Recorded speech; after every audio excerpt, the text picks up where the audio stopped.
Gregory. That'll hold him off for a little bit. Don't worry guys, he's okay. He'll be back later in the video. With that out of the way, now we can finally start the video. Okay, let's start. Ever since Security Breach, Five Nights at Freddy's has lost its magic. At least for me. Beforehand, there was this sort of mysteriousness around the game, where people from all parts of the internet flocked to uncover the story, along with some pretty innovative and dreadful gameplay. And no, I'm not saying innovation is bad for the franchise, like with Glamrock Freddy over there, as there were some pretty memorable moments in the newer installments, but not nearly as profound and numerous as in the older games. You may think I am stuck in nostalgia, which I kinda am, but if you listen to what I have to say, then you'll probably understand and agree with me. I'm just asking you to see from my perspective, and by doing that, you will probably have to watch through the whole video. No one can deny that, unlike previously, Five Nights at Freddy's is catering towards a younger demographic nowadays. Here is a comparison in the lore. FNAF 1 introduces some gore into the franchise, with a major part of the game focusing around animatronics stuffing you into a suit as shown in the death scene. Has lore revolving around the murder of 5 children hinted at through multiple chilling news articles, and, as told later, had a rotting corpse sitting in the safe room while children were having fun in the same building. Security Breach, on the other hand, reintroduces the same overarching rotting corpse of a villain for the 5th time, which many people mocked online, has animatronics that are not inherently evil, has an animatronic, Glamrock Freddy, that actively helps you for most of the game, and has literal boss fights. Boss fights. Okay, I have to admit, that was a pretty long comparison for what I was going for, but you get the idea. FNAF is progressively focusing less on being terrifying to appeal to more children for a higher profit margin. Personally, I relate FNAF as a franchise that lets you conquer your fears. See that animatronic? Yeah, you can defend yourself against him by fooling him. Yes, you just fooled that unstoppable animatronic. See Funtime Freddy over there? Yeah, you can beat him. You know why? Because you have the tools necessary to overcome the odds. That's why the games need to be scary. That's why the game still needs to innovate to find new ways of terrifying its audience. There needs to be that monster that can kill you, but you can still win. That slim chance of being able to survive to see another day is what I enjoy about FNAF. Most children don't want to be scared. Most children just want a happy fun time with Freddy and the gang. And they can't enjoy that whenever the next frame is of a mutilated corpse, or when the lore describes the gruesome death of a previous employee or child, or when a minigame hints at anything horrific. But FNAF was never made for young children in the first place. The games were meant for those who wanted to take a dip into the fires of hell and risk being jump scared and come out triumphant. Honestly, I think FNAF is still for all ages, and always was, but in a different way. Five Nights at Freddy's could still be scary, but also reel you back in. The newer games just forgot that trying to truly terrify its audience won't push back the entire younger demographic, and horrific yet innovative lore won't make the games sell worse. On the contrary, making a solely kid-focused game would actually push back against the adult fans. If anything, the dreadful fan games that have been famous among the FNAF community, like The Joy of Creation and Juniors, show that there is an audience for more mature storytelling and settings. FNAF needs to come back to its roots.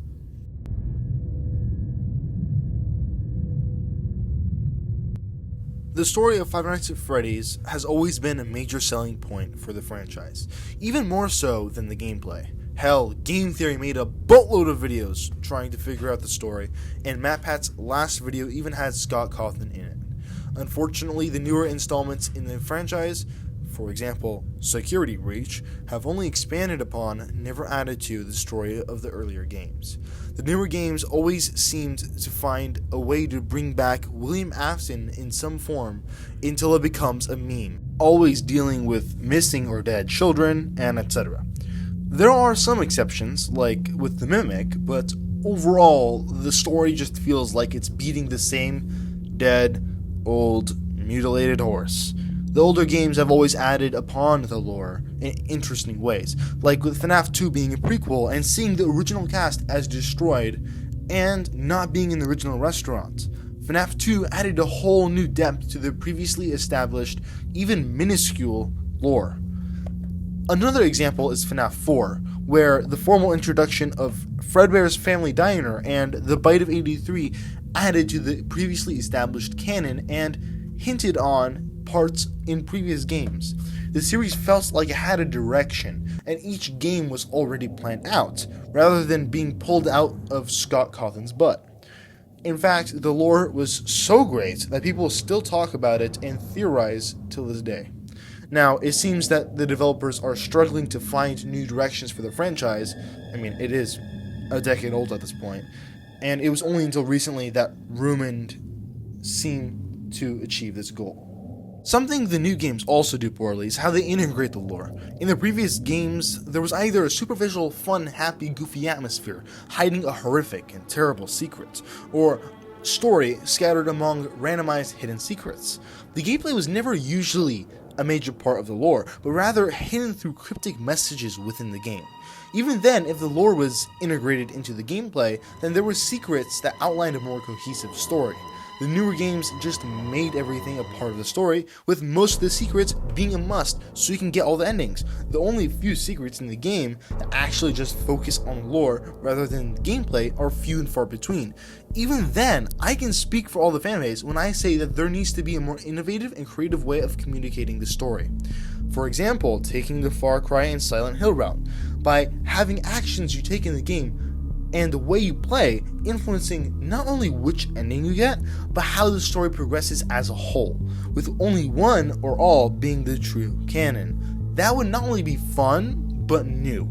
I know many people love the FNAF lore and would die to learn more, but I have been personally becoming more and more disinterested with the direction that the story is heading.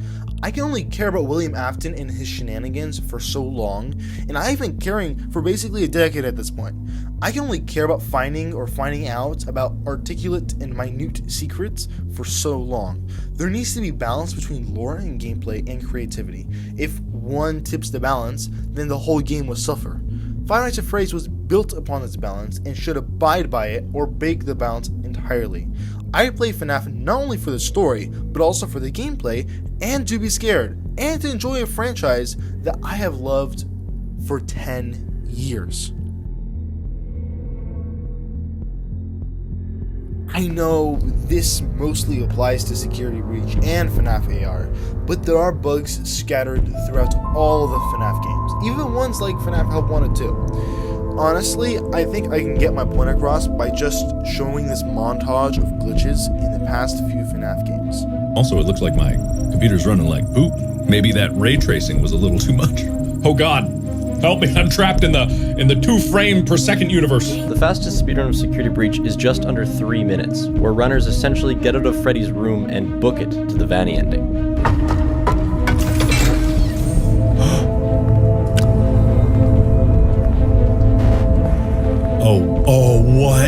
What? Whoa! Bug! I found one! What the hell?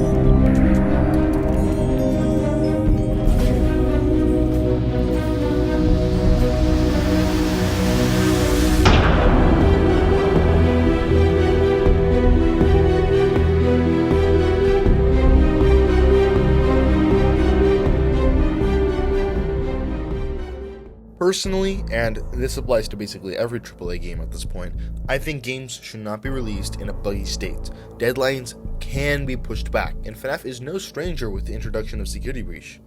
Glitches just break the immersion of the game, and if the game has enough bugs, it can make the experience just laughable on the internet. With Markiplier's videos and the 3-minute speedruns, Security Breach has become a laughingstock at launch for the game being basically unplayable. I don't think this is due to stupid deadlines like Activision or literally anything else other than over-ambition, as I've heard countless times. Security Breach was supposed to be much bigger and better than any other FNAF game before, but fell short due to needing to have the game actually come out instead of replicating the GTA 6 memes. FNAF AR, although in a fairly old game at this point, is still included in the newer style of FNAF. This game basically is unplayable. You know what? It's even delisted due to the bugs. Even Illumix could not save this game and eventually shut it down after months of content droughts. When I played this game, FNAF AR, I literally couldn't because of all the crashes. I've literally played every other FNAF game, well, except FNAF Help 1 and 2, but I will rectify that sooner or later. And this level of bugginess has never happened to this degree before. I bet other newer FNAF games have had this problem, but to a lesser extent. I'm ranting about this topic of glitches not because it just hurts the experience, but because if FNAF wants to enter the AAA gaming market, like with Security Breach, then it has to stand out with the quality to be good and to serve as a role model for other games in the market. When Five Nights at Freddy's first came out, the game was one of a kind. No one had seen a mainstream mascot horror game before, and the intrigue brought an entire community. Nowadays, instead of a content drought, there has been an overflow of the same mascot horror games, ranging from Five Nights at Freddy's to Garten Abandonment to Poppy Playtime and Benny and the Ink Machine. There is competition and everyone is trying to take the same market. After a while, people, me included, get tired of seeing a usually normal place gone wrong. FNAF has to compete with an oversaturated market, and that is what's hurting the franchise the most recently. FNAF just doesn't feel special anymore. Now, I do have to say that Steelwool is rectifying the situation with VR titles and the Illumix AR game a few years back, but still, there needs to be a shift in the presentation of the game to save the franchise from becoming bland. Now, I do think the best way to approach this would to make the game actually scary again, unlike recent mascot horror games, and to focus on gameplay more than the lore, but this is probably never going to happen. The next best way would be to make the enemies different, or introduce a little bit of surprise. Animatronics have been a staple of Five Nights at Freddy's for a while now. What if those enemies were something different? What if FNAF introduced some sort of Resident Evil virus, or some Crow Country theme? I don't know, I don't create horror games. I'm just suggesting options that invoke the element of surprise. Something that will invigorate new life into the series.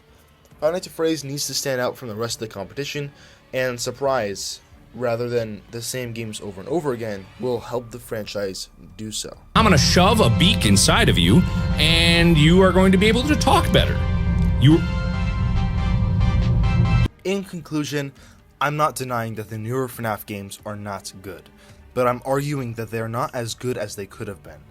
These games feel like they're trying to replicate the magic that the old ones had, rather than creating new mysteries.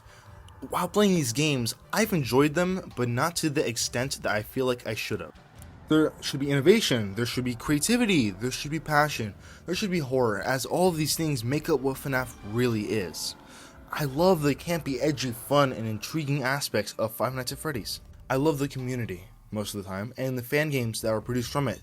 I'm not making this video to hate on FNAF, but I'm making it because I love the games. I want the franchise to succeed and produce a unique experience for the future. There is a reason why FNAF has succeeded thus far, and there is a reason why people support it now. Hopefully this video does well to spread the message across that FNAF is indeed fallible, and that we need to acknowledge that there are aspects that need to be fixed for the future.